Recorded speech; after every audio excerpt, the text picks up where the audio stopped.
আমি তো ছাত্র নেতা।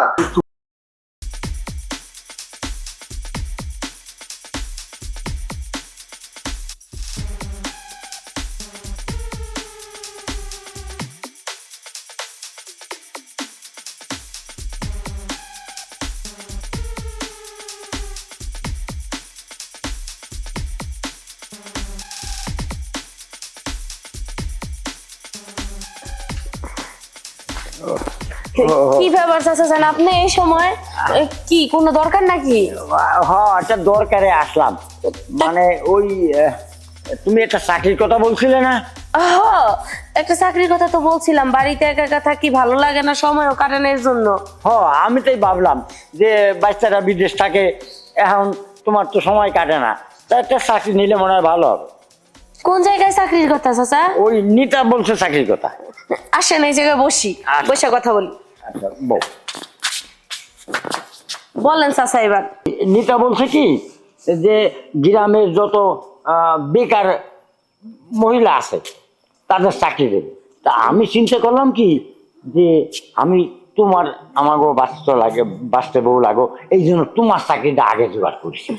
চাচা আপনি বড় উপকার করলেন আমারে, যে নেতার অফিসে আমার চাকরি নিয়ে দিতেছেন। আমি আপনার ঋণ কোনোদিনও শোধ করতে পারবো না। হ্যাঁ, নিতার অফিসে চাকরি তো হবেই, তারপরেও অনেক কিছু পাবা। নিতা খুব ভালো লোক, আমাকে নিতা। আমার অনেক কিছুর দরকার নেই চাচা, খালি চাকরিটা হইলে খালি আমার বাড়িতে সময় কাটে না, একা মানুষ বুঝেনি তো, আপনাকে বাইসটা তো বিদেশ থাকে, এই নিয়ে হচ্ছে ঝামেলা। আচ্ছা, কোনো সমস্যা নাই। নিতার অফিসে তুমি কাজ করবা আর তোমার মাসে মাসে বেতন দিয়ে দেবে। নিতা যা বলে তাই শুনো, নিতা খুব ভালো লোক, নিতারে যা বলবা তুমি তাই দেবে।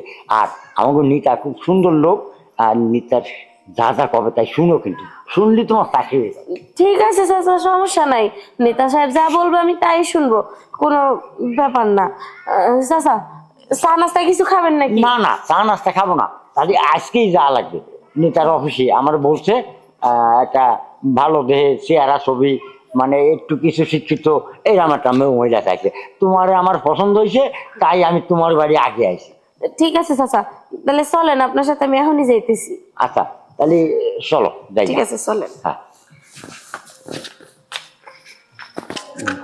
ওই আরেকটা কথা শোনো, উনি কিন্তু ছাত্র নেতা, অল্প বয়সী, বিয়ে থাবা করিনি এখনো। এখন তুমি যা কবা উনি তাই শুনবা। উনি কিন্তু লোক ভালো, খুব ভালো লোক। ঠিক আছে চাচা, তা আপনি যাবেন না না, ভিতরে? আমি আর যাবো না, তুমি যাও, আমি এখানে দাঁড়াই। তুমি যে কাজটা সারিয়ে আসো, আমার কথা যে বলো, তোমার চাকরি হয়ে যাবে। চাচা আমি একা একা যাবো? কোনো সমস্যা নাই, একা গেলেও কোনো সমস্যা নাই, অল্প বয়সের লোক তো, কোনো সমস্যা নেই। আচ্ছা ঠিক আছে। হ্যাঁ আচ্ছা, যাও।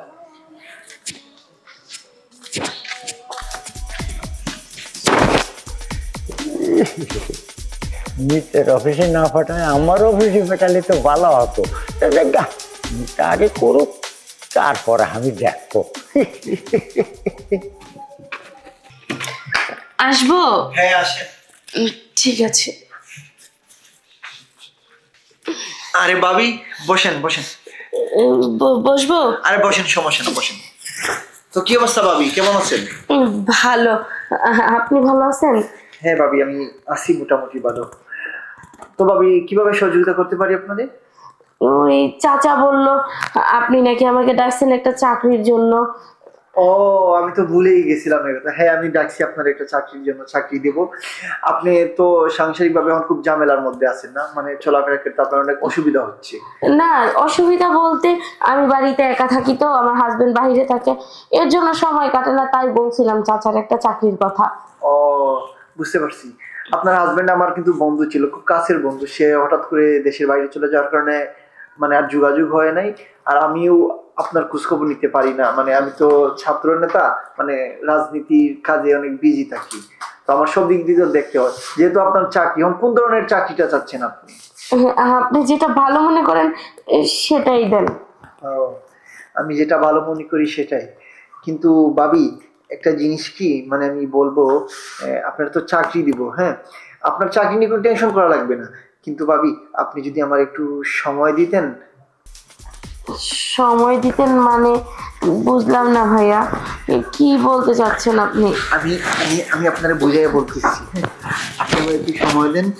আপনার চাকরি, আপনার বাসায় যে একা একা থাকেন না, এই সময়টাও আপনি আমার এদিক দিয়ে আসতে সময়টা পাস হয়ে যাবে। আপনার কোনো টেনশন করা লাগবে না। মানে কি ভাইয়া, আমি শুধু সময়টার জন্য চাকরিটা চাইছি, আমার তো কোনো টাকা পয়সার দরকার নেই। শুনেন, আপনার টাকা পয়সা তো দরকার কারো লাগে। আপনার জামাই থেকে বিদেশি, সমস্যা কি তাতে? সময় তো পাস করার জন্য একজন মানুষ লাগে না?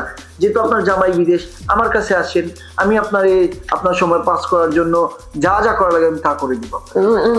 না, আমার লাগবে না, আমি এভাবেই ভালো আছি ভাইয়া। আমার স্বামী নেই তাতে কি হয়েছে, আমি অনেক ভালো আছি। শোনো ভাবি, দেখো, আমি কিন্তু একজন ছাত্র নেতা, বুঝতে পারছো? আমার কিন্তু ক্ষমতা অনেক বেশি। তোমার যদি কেউ কোনো ডিস্টার্ব করে সেটাও আমি দেখবো।